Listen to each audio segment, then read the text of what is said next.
देखिए, मेरा सबसे पहले मैं आपको बताऊं कि मेरा जिस क्षेत्र से निर्वाचित हूं 17 नंबर में 8 पंचायत हुआ करता है और 8 पंचायत में मैंने पीसीसी, कहीं सोलिंग कराने का काम किया हूँ, नाला बनवाने का काम किया हूँ, हर क्षेत्र में काम कराया हूँ, स्कूल में टाइल्स लगवाने का काम किया हूँ।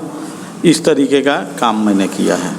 नूरा हता लकड़ी दरगाह में फील्ड में बच्चों को खेलने के लिए स्टेज बनवाने का काम किया हूँ। निश्चित रूप से इसलिए कि बच्चों का डिमांड हुआ, खेल प्रेमियों का डिमांड हुआ, तो मैं नूरा हता बंगला फील्ड में स्टेज बनवाने का काम किया। आपके क्षेत्र संख्या 17 में बहुत सारे लोग ऐसे हैं जो राशन कार्ड से वंचित हैं। मीडिया के सूत्रों से ये बातें आई हैं, इसका पीछे कारण क्या?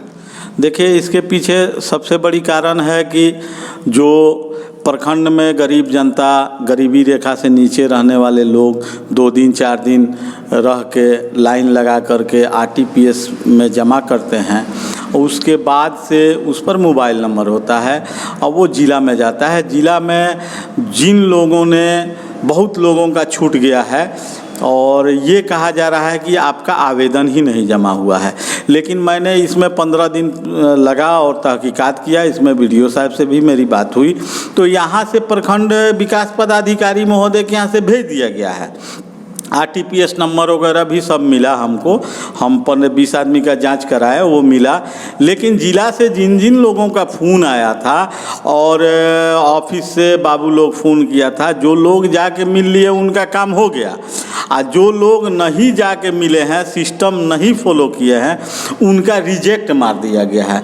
तो ये बड़ा दुखद बात है, इसलिए कि गरीबी रेखा के नीचे के लोग 40 रुपये यहाँ से सिवान जाने के लिए भाड़ा लगता है, तो 80 रुपया ये हुआ, दिन भर का दहाड़ी हुआ, और उसके बाद वो जांच कराएंगे, उनका कहा जा रहा है कि जमा नहीं हुआ है।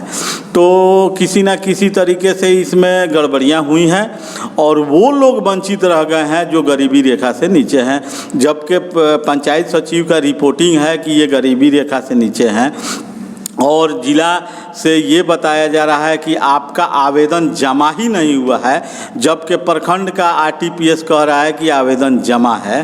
तो कहीं ना कहीं सरकार का दबाव होगा, तुरंत देना है, तो वो लोग उसका डिलीट मार दिया है। तो मैं ख़ास करके एसडीएम साहब से आपके चैनल के माध्यम से आग्रह करूँगा कि उन लोगों के लिए आप अपने वहाँ सिस्टम में देख लें, वही आवेदन को फिर पुनः आरटीपीएस करवा करके और उनका जांच करके और करें।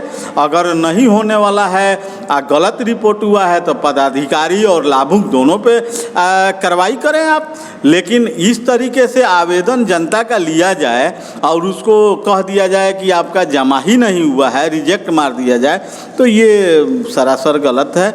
इस तरीके से नहीं होना चाहिए। किसी का भी स्थिति कब क्या होगा ये कुछ नहीं कहा जा सकता है। जी, बिहार सरकार की कोई ऐसी योजना जिसमें संशोधन होना जरूरी है? जी, बिहार सरकार का योजना सबसे पहले तो हम कहेंगे कि त्रिस्तरीय पंचायत, जो त्रिस्तरीय पंचायत में जिला परिषद होते हैं, मुखिया जी होते हैं, वार्ड सदस्य होते हैं, और त्रिस्तरीय पंचायत का जब ब्लॉक में बैठक होता है तो इसका पदेन सदस्य, जैसे जिला में बैठक होता है जिला परिषद का, तो इसमें एमपी माननीय हैं, माननीय विधायक हैं, माननीय एमएलसी हैं, और त्रिस्तरीय पंचायत का मेन जो जिला परिषद को माना जाता है, तो प्रखंड में ब्लॉक प्रमुख द्वारा जो बैठकें बुलाई जाती हैं, कहीं ना कहीं सरकार गाइडलाइन बनाने में मिसिंग हुआ है। और मैं सरकार से ये निवेदन करूँगा, आग्रह करूँगा कि उस पर ध्यान दिया जाए और त्रिस्तरीय पंचायत का जब बैठक हो ब्लॉक प्रमुख द्वारा, उसमें पदेन सदस्य माननीय विधायक को बनाया गया है, माननीय एमपी को बनाया गया है, माननीय क्षेत्रीय एमएलसी को बनाया गया है, वैसा ही जिला पार्षद सदस्य को भी बनाना चाहिए, ताकि जो मुखिया जी योजना लेते हैं कभी कभी टकरा जाता है, जिला परिषद भी योजना वही स्वीकृत करा लेते हैं, तो उस परिस्थिति में ये गड़बड़ियाँ नहीं होंगी। ये हक बनता है जिला परिषद को का प्रखंड में जो ब्लॉक प्रमुख का मीटिंग हो उसमें उसका पदेन सदस्य होना चाहिए। कहीं ना कहीं ये कानून बनाने में गड़बड़ी हुई है, उसको सरकार को देखना चाहिए। बराबर घूमता रहता हूँ और घूमने के क्रम में पर पंचायत के क्रम में ये लगा कि शमशान घाट कब्रिस्तान का जो मसला है, कहीं कहीं विवाद होता है मिट्टी देने के लिए, कहीं जलाने के लिए कि दो धुरुओं पकड़ लिए हैं तो उधर से वो पकड़ लिए हैं।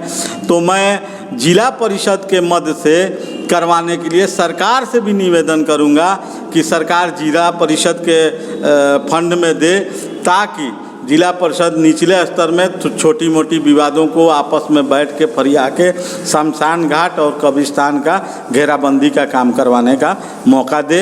और निश्चित रूप से अगला सत्र में मौका मिला तो मैं इसको कराने का प्रयास करूँगा। जी, चाहे बिजली से मरा हो आदमी, चाहे रोड एक्सीडेंट में मरा हो, चाहे किसी आपदा से मरा हो, डूब के मरा हो, उसमें हमने अपने क्षेत्रवासियों को ही नहीं बल्कि पूरे बड़हरिया प्रखंड में जहां भी इस तरीके का घटना घटा है, मैं उनको 4 लाख का अनुदान दिलवाने का काम किया। जी, एक अंतिम सवाल विकास को लेकर के आपका लक्ष्य क्या होगा अगर जनता इस बार फिर आपको मौका देती है तो? देखिए, जनता मौका देती है तो निश्चित रूप से मेरा लक्ष्य यही है कि खेल प्रेमियों के लिए स्टेडियम वगैरह का व्यवस्था करवाना और आम आवाम के अमन चैन के लिए शमशान घाट कब्रिस्तान का चहारदीवारी कराना और क्षेत्र में जितने धार्मिक स्थल है जैसे मदरसा मंदिर जो बाउंड्री टूटा फूटा पड़ा हुआ है उसके लेकर के काफ़ी बच्चों में झगड़े हो जाते हैं, इसको मैं दुरुस्त करवाने का प्रयास करूंगा। जी, ये थे क्षेत्र संख्या, कुछ बोलना चाह रहे थे? फिर हम लोग को परामर्श समिति का सदस्य माननीय बिहार सरकार द्वारा मौका दिया गया है, तो उस मौके के मद्देनज़र रखते हुए 20-21 का जो पैसा आ रहा है उसमें गाइडलाइन आया था कि शौचालय बनवाने का, तो निश्चित रूप से मॉडल शौचालय अपने क्षेत्र में 20 के करीब मैं बनवाने का काम करूंगा। अगर 2-4 रोज में पैसा आ जाता है, आचार संहिता से पहले पैसा आ जाता है, तो निश्चित रूप से बनवाने का काम करूंगा। और हम लोग तत्पर हैं कि जैसे पैसा आए आचार संहिता से पहले उसको स्वीकृति करवा दिया जाए और पीसीसी नाला वगैरह का भी अनेकों काम करवाने का मौका मिलेगा और जिसको करवाने का काम करूंगा। जी, ये थे क्षेत्र संख्या 17 के जिला परिषद सदस्य जुल्फ़िकार अहमद मिट्ठू बाबू, जो कि न्यूज़ 360 से बातें कर रहे थे। मैं शेखर कुमार सिंह अपने कैमरामैन न्यूटन के साथ न्यूज़ 360 के लिए।